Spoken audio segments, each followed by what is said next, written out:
ನನ್ನ ಹೆಸರು ಸೀತಾ. ನನ್ನ ಕತೆ ಹೇಳೋದಕ್ಕೆ ಶುರು ಮಾಡಿದರೆ ಅದು ಒಂದು ನೋವಿನ ಹಾದಿ, ಒಂದು ಹೃದಯದ ಕಿರುಚಾಟ.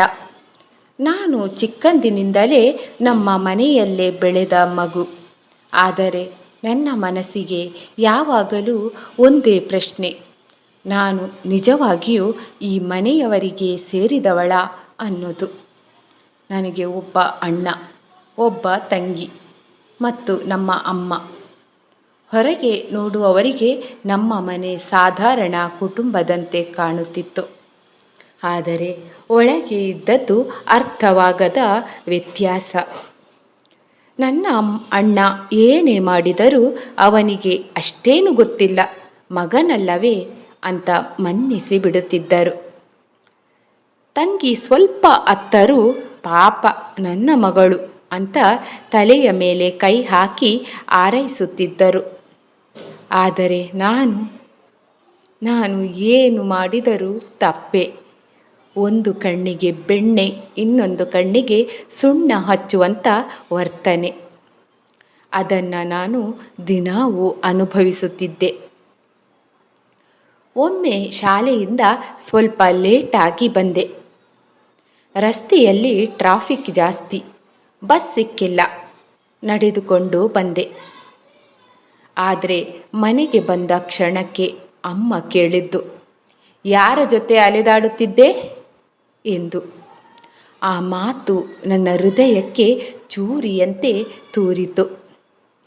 ನಾನು ಏನು ತಪ್ಪು ಮಾಡಿಲ್ಲ, ಆದರೆ ನನ್ನ ಮೇಲೆ ಆ ಅನುಮಾನ, ಅದೇ ನನ್ನ ಬದುಕಿನ ದೊಡ್ಡ ನೋವು. ನನ್ನ ಅಣ್ಣ ರಾತ್ರಿ ತಡವಾಗಿ ಬಂದರೂ ಯಾರೂ ಕೇಳುವುದಿಲ್ಲ. ನನ್ನ ತಂಗಿ ಓದಿಲ್ಲ ಅಂದರೆ ಸರಿ, ನಾಳೆ ಓದು ಅಂತ ಬಿಡ್ತಾರೆ. ಆದರೆ ನಾನು ಒಂದು ಸಣ್ಣ ತಪ್ಪು ಮಾಡಿದರೂ ಅದು ದೊಡ್ಡ ಅಪರಾಧವಾಗುತ್ತಿತ್ತು. ಒಮ್ಮೆ ನಾನು ತುಂಬ ಅಸ್ವಸ್ಥಳಾಗಿದ್ದೆ. ಜ್ವರ, ದೇಹದಲ್ಲಿ ಶಕ್ತಿ ಇಲ್ಲ. ನಾನು ಅಮ್ಮನ ಬಳಿ ಹೇಳಿದೆ, ಅಮ್ಮ, ನನಗೆ ತುಂಬ ತಲೆನೋವು. ಅವರು ಹೇಳಿದ್ದು, ಡ್ರಾಮಾ ಮಾಡಬೇಡ, ಕೆಲಸ ಮಾಡು. ಆ ಕ್ಷಣ ನಾನು ಅಳಲು ಆಗಲಿಲ್ಲ, ಏಕೆಂದರೆ ಅಳೋದಕ್ಕೂ ಯಾರೂ ಇರಲಿಲ್ಲ. ನನ್ನ ಮನಸ್ಸು ನಿಧಾನವಾಗಿ ಒಡೆದು ಹೋಗುತ್ತಿತ್ತು. ನನ್ನ ಒಳಗಿನ ಧ್ವನಿ ಕೇಳುತ್ತಿತ್ತು, ನಾನು ಇಷ್ಟು ಕೆಟ್ಟವಳ? ಒಮ್ಮೆ ನನ್ನ ಶಿಕ್ಷಕಿ ನನ್ನನ್ನು ಗಮನಿಸಿದರು. ನಾನು ಸದಾ ಮೌನವಾಗಿರುತ್ತಿದ್ದೆ. ಅವರು ಕೇಳಿದರು, ಸೀತಾ, ನೀನು ಯಾಕೆ ಇಷ್ಟು ಸೈಲೆಂಟ್? ಆ ಪ್ರಶ್ನೆಗೆ ನಾನು ಮೊದಲ ಬಾರಿಗೆ ಯಾರ ಮುಂದೆ ಕಣ್ಣೀರಿಟ್ಟೆ. ನನ್ನ ಹೃದಯದಲ್ಲಿ ತುಂಬಿದ್ದ ನೋವು ಒಂದು ಹೊಳೆ ಆಗಿ ಹೊರಬಂದಿತ್ತು. ಆ ಶಿಕ್ಷಕಿ ನನ್ನ ಕೈ ಹಿಡಿದು ಹೇಳಿದರು, ನೀನು ತಪ್ಪು ಮಾಡಿಲ್ಲ. ಕೆಲವೊಮ್ಮೆ ಜನರು ಅರ್ಥ ಮಾಡಿಕೊಳ್ಳುವುದಿಲ್ಲ, ಅದರಿಂದ ನೀನು ಕೆಟ್ಟವಳಾಗಲ್ಲ ಎಂದರು. ಆ ಮಾತು ನನ್ನ ಬದುಕಿನ ಮೊದಲ ಸಾಂತ್ವನ. ಆ ದಿನದಿಂದ ನನ್ನನ್ನು ನಾನು ಅರ್ಥ ಮಾಡಿಕೊಳ್ಳೋದು ಶುರು ಮಾಡಿದ್ದೆ. ನನ್ನನ್ನು ಯಾರು ಪ್ರೀತಿಸದಿದ್ದರೂ ನಾನು ನನ್ನನ್ನು ಪ್ರೀತಿಸಬೇಕು ಅಂತ ಕಲಿತೆ. ಮನೆಯಲ್ಲಿ ವರ್ತನೆ ಬದಲಾಗಲಿಲ್ಲ. ಇನ್ನೂ ಕೂಡ ಕೆಲವೊಮ್ಮೆ ನೋವು ಕೊಡ್ತಿದ್ರು. ಆದರೆ ಈಗ ನಾನು ಒಳಗೆ ಬಲವಾಗಿದ್ದೆ. ನಾನು ಓದಿನಲ್ಲಿ ಗಮನ ಕೊಟ್ಟೆ. ನನ್ನ ಕನಸುಗಳ ಕಡೆ ನೋಡಲು ಶುರು ಮಾಡಿದೆ. ಒಂದು ದಿನ ನಾನು ಎಕ್ಸಾಮ್ನಲ್ಲಿ ಟಾಪ್ ಆದೆ. ಸ್ಕೂಲ್ನಲ್ಲಿ ನನ್ನ ಹೆಸರು ಪ್ರಕಟಿಸಿದರು. ಎಲ್ಲರೂ ಕ್ಲ್ಯಾಪ್ ಮಾಡಿದರು. ಆ ಕ್ಷಣ ನನ್ನ ಅಮ್ಮ ಕೂಡ ಅಚ್ಚರಿಪಟ್ಟರು. ಆದರೆ ಅವರ ಮುಖದಲ್ಲಿ ಹೆಮ್ಮೆಗಿಂತಲೂ ಆಶ್ಚರ್ಯ ಹೆಚ್ಚು ಇತ್ತು. ಅವರು ಹೇಳಿದ್ದು, ಇದು ನಿಜವಾಗಿಯೂ ನೀನೇನಾ? ಆ ಮಾತು ಕೇಳಿ ನನ್ನ ಹೃದಯ ಮತ್ತೆ ನೋವಾಯಿತು. ಆದರೆ ಈ ಬಾರಿ ನಾನು ಅಳಲಿಲ್ಲ, ಏಕೆಂದರೆ ನನಗೆ ಈಗ ಗೊತ್ತು, ನನ್ನ ಮೌಲ್ಯ ಯಾರ ಮಾತಿನಿಂದಲೂ ಕಡಿಮೆಯಾಗಲ್ಲ ಎಂದು. ನಾನು ನಿಧಾನವಾಗಿ ಜೀವನದಲ್ಲಿ ಮುಂದೆ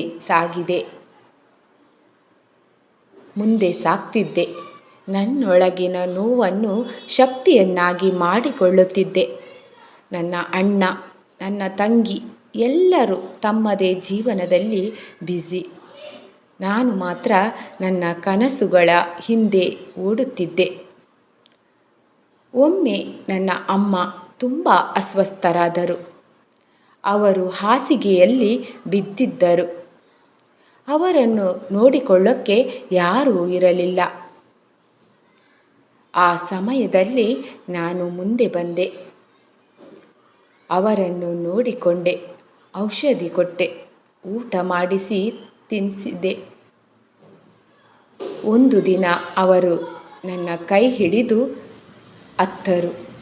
ಸೀತಾ, ನಾನು ನಿನ್ನ ಮೇಲೆ ತುಂಬ ತಪ್ಪು ಮಾಡಿದೆ. ಆ ಮಾತು ಕೇಳಿ ನನ್ನ ಹೃದಯ ಕಂಪಿಸಿತು. ನೀನು ಯಾವಾಗಲೂ ಒಳ್ಳೆಯ ಮಗಳು, ಆದರೆ ನಾನು ಅದನ್ನು ನೋಡಲೇ ಇಲ್ಲ. ಆ ಕ್ಷಣ ನಾನು ಏನು ಹೇಳಬೇಕು ಅನ್ನೋದು ಗೊತ್ತಾಗಲಿಲ್ಲ.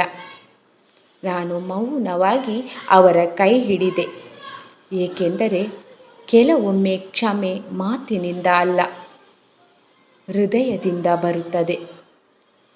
ನನ್ನ ಜೀವನದಲ್ಲಿ ನೋವು ತುಂಬ ಇತ್ತು, ಆದರೆ ಅದೇ ನೋವು ನನಗೆ ಬಲ ಕೊಟ್ಟಿತ್ತು. ಇಂದು ನಾನು ನನ್ನ ಕಾಲ ಮೇಲೆ ನಿಂತಿದ್ದೇನೆ ಅಂದರೆ ನನ್ನನ್ನು ನಾನು ಪ್ರೀತಿಸುತ್ತೇನೆ, ಗೌರವಿಸುತ್ತೇನೆ. ನನ್ನ ಕಥೆ ಒಂದೇ ಹೇಳುತ್ತದೆ, ಯಾರಾದರೂ ನಿಮಗೆ ಬೆಣ್ಣೆ ಸುಣ್ಣ ವ್ಯತ್ಯಾಸ ಮಾಡ್ತಿದ್ರು ಅಂದರೆ ಅದರಿಂದ ನೀವು ಕಡಿಮೆ ಆಗಲ್ಲ. ನಿಮ್ಮ ಮೌಲ್ಯ ನಿಮಗೆ ಗೊತ್ತಿರಬೇಕು.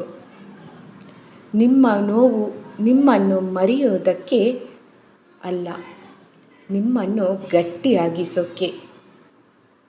ನಾನು ಸೀತಾ, ಒಂದು ನೋವಿನ ಕಥೆಯಿಂದ ಒಂದು ಶಕ್ತಿಯ ಕಥೆಯಾಗಿದ್ದೇನೆ. ಧನ್ಯವಾದಗಳು ಸ್ನೇಹಿತರೆ. ಈ ನನ್ನ ಕಥೆ ಹೇಗನಿಸಿತ್ತು ಎಂಬುದನ್ನು ಕಮೆಂಟ್ ಮೂಲಕ ತಿಳಿಸಿ. ಇನ್ನೊಂದು ಕಥೆಯಲ್ಲಿ ಸಿಗುವ. ಬಾಯ್ ಬಾಯ್.